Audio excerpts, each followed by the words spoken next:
Siya? Nasaan yung mama mo? Nasa taas po, naglilinis. Ay, ganun ba? Siya, tingnan mo to. Mga gamit mo sa school, kompleto na yan. Para sa akin po to. Oo naman, para makapag-aral ka. Para di na mag-isip yung mami mo kung saan ka bibili ng gamit. Oh. Ayun, oh. Kompleto yan. Andiyan yung bag mo. Lahat ng kailangan mo sa school. Meron ka pa ng tumbler, oh. Oh. Ay, ang cute. Dito, oh. Basta pag may kailangan ka, sabihin mo lang, ha? Oh, tama yan? Kompleto yan. Kuya, ano yung mga notebook at ano yung school supplies na yan? Para kasi, ah. Eh, lahat ng yan binili mo? Oh, kita mo naman, di ba? Talaga ba kuya, sa anak ng katulong, binila mo talaga ng school supplies? Eh, ano masama dun, eh. Kesa mahirapan pa sila bumili ng gamit sa school. Eh kuya, bakit naman? Huwag mo sabihin, baka tuition niyang batang yan, ikaw pa nagbayad. Okay na, nabayaran ko na. Eh kuya, di ba, anak naman siya ng katulong, eh hindi mo naman siya responsibilidad eh. Alam mo, pe, matalino yung bata. Sayang naman kung titigil siya sa pag-aaral. Di ba? Kuya, huwag ka nga masyadong mabait. Tsaka, wala namang masama sa pagtulong, eh. Eh kuya, kaso parang sobra naman na ata yung ginagawa mo. Paano sobra? Kuya, pinag-aaral mo yung anak ng katulong. Hindi mo man lang ba naiisip ang sasabihin ng ibang tao? Wala akong pakialam sa sabihin nila. Eh baka naman kasi kuya may ibang dahilan. Teka, anong dahilan, pe? Eh baka naman gusto mo na si Yaya Virgo.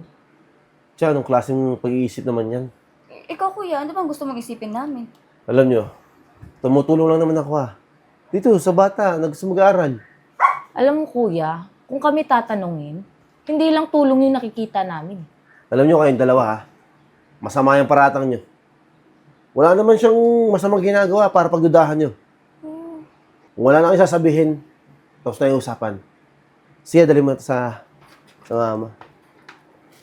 Thank you po ulit.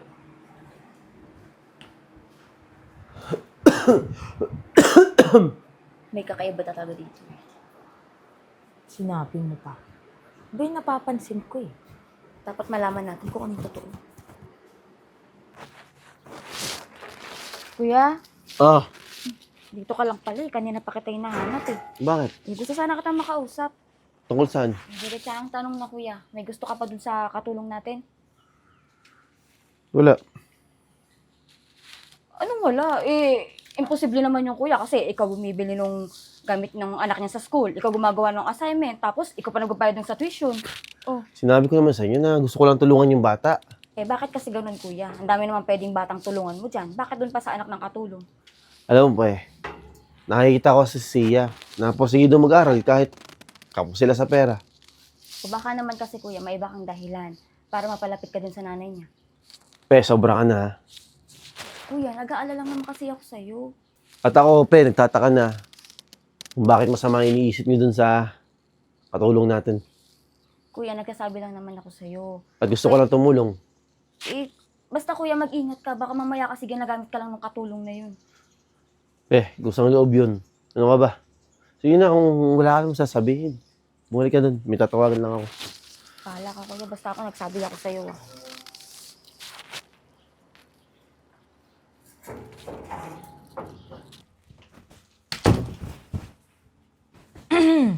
Ay, Ma'am Cha. Magtutupi ka lang ng damit? Dito pa talaga sa kwarto ni Kuya. Bakit? Malamig, no? Ma'am, naglilinis din po ako ng kwarto ni Sir. Inuna ko lang po yung mga tupiin. By the way, may gusto kasi ako tanong sa'yo. Ano po yun? Eh, di ba matagal ka naman na nagtatrabaho kay Kuya? Ay, opo, mga 5 years na po. Sobrang laki nga po ng utang na loob ko kay Sir eh. Yun na nga yung gusto kong sabihin eh. Utang na loob lang sana ang tingin mo. Po, Eh, baka kasi mamaya iba isipin ng ibang tao. Tsaka hindi ko po naiintindihan eh. Huwag na tayong magpanggap. Pinag-aral na ni Kuya yung anak mo. Tinutulungan kayo sa gastusin. Baka naman isipin mo na may pag-asa ka na maging welcome ka sa pamilya namin. Ma'am Cha, wala po akong iniisip na ganyan. Mabuti kung ganon. Kasi kahit kailan, empleyado ka lang dito. Ma'am Cha, kung ano man po yung iniisip niyo. Magpapasalamat lang po ako sa mga tinulong sa amin ni Sir Charles. Well, siguraduhin mo lang na hanggang dun lang. Ma'am Cha, yung bra niyo po na sama. Salamat. Sira na po yung bakal.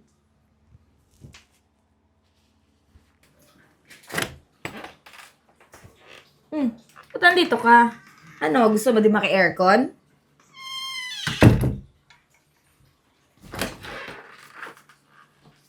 Ano? Bakit nandito ka? Bakit? Hindi ka gumagawa ng assignment mo.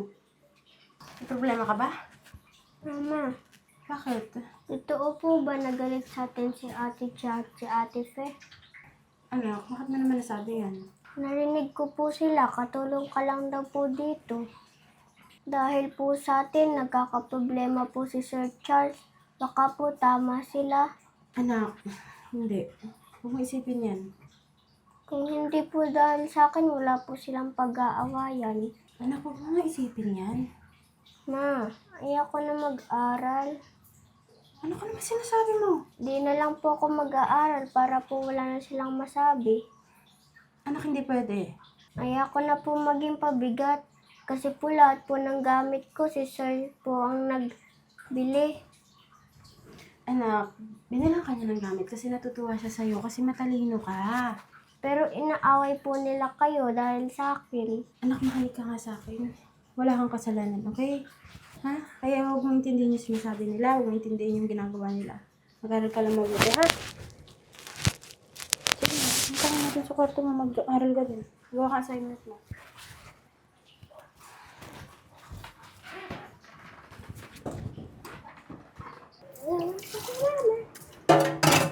Virgo, pwede ba makain kape? Ay, sir, ito yung pinapatimpla niyo pong juice eh. Magkakasibo ba kayo magjujuice? Hindi na, ayoko ng juice. Kape na lang. Ah, sige sir. Sige na po ng juice, no? Ah, sir.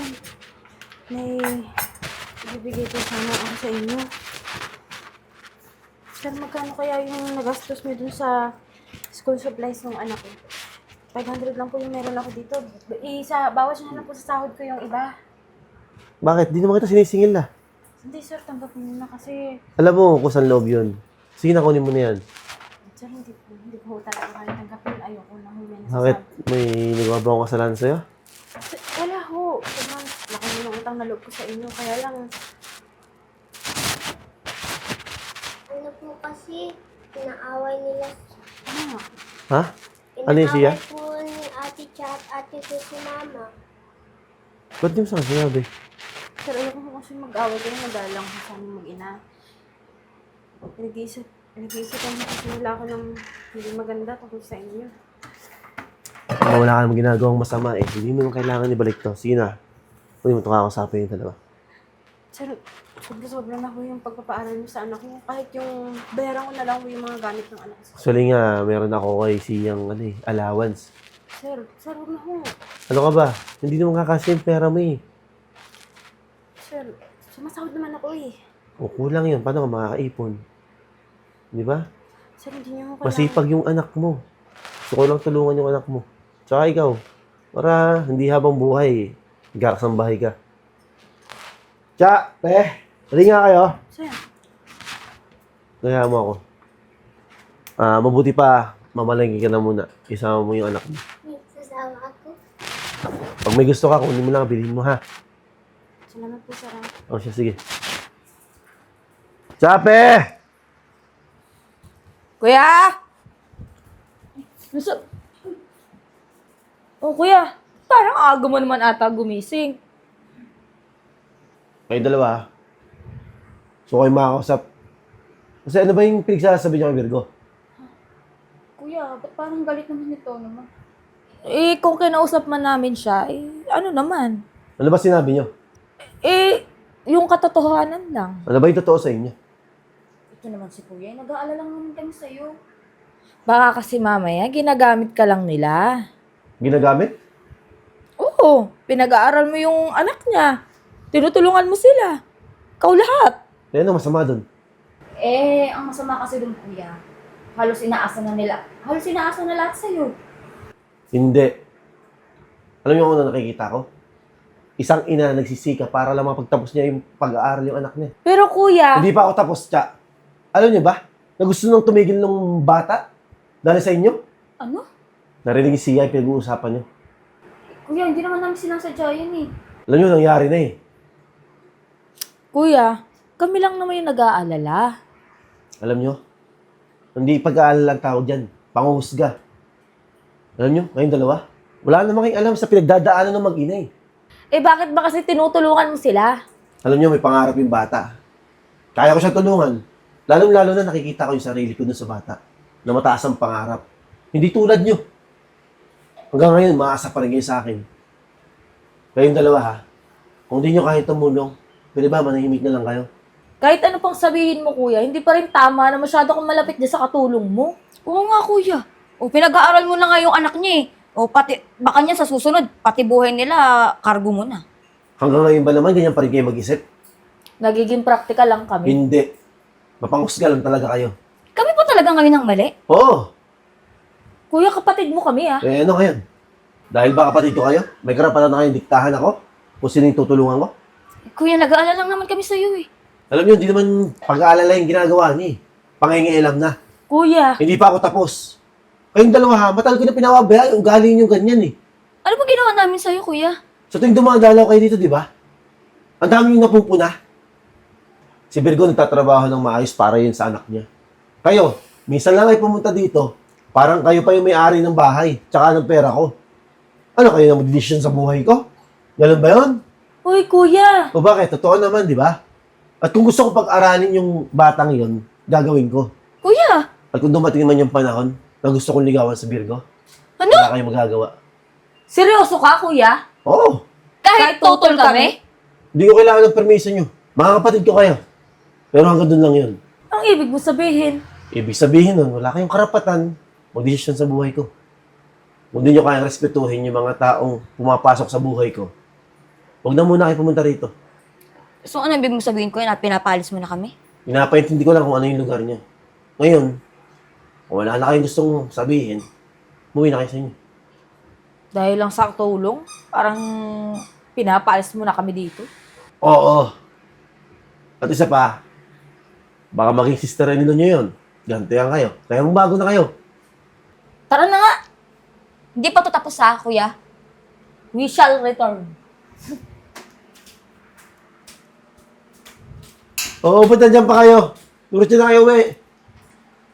We shall return nga eh! Kuya, tara na.